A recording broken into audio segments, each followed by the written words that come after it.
बारचास धर्म यदुआस। एकजुट नाना के धर्म कथन तेंगनम है माजीनु बारचास धर्म यदुआस।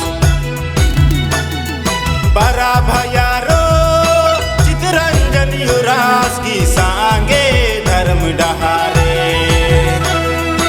एकजुट नाना के धर्म कथन तेंगनम है माजीनु बारचास धर्म यदुआस।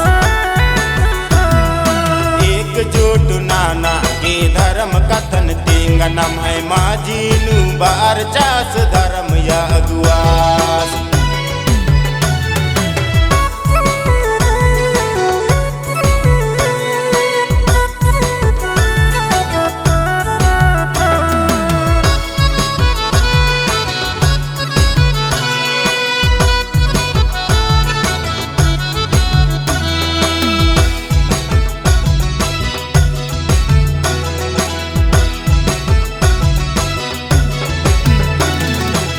पपलनियंबर की धर्म डरन ये कागे।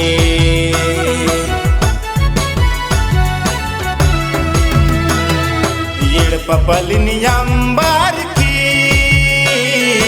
धर्म डरे ये कागे। कुत्ता लगदास पद पाता कुत्ता लगदास जाला जाला। लगदास पद पाता कुत्ता लगदास चाला चाला।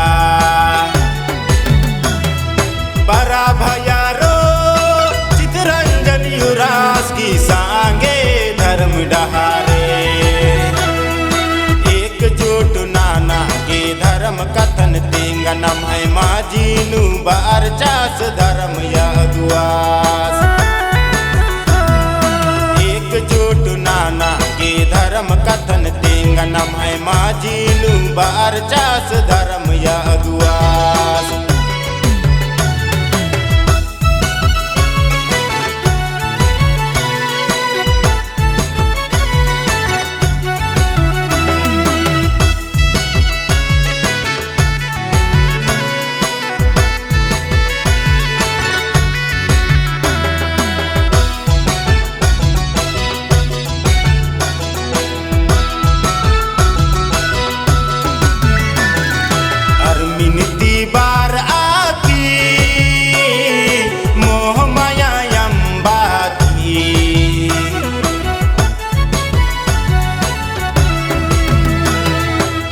मिनती बार आकी मोह माया यम्बाती।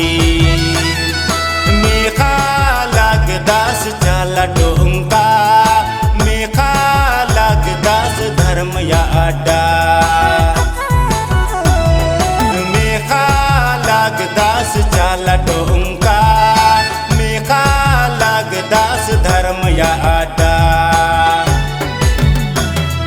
बरा भयारो चितरंजन युरास की सांगे धर्म डहारे।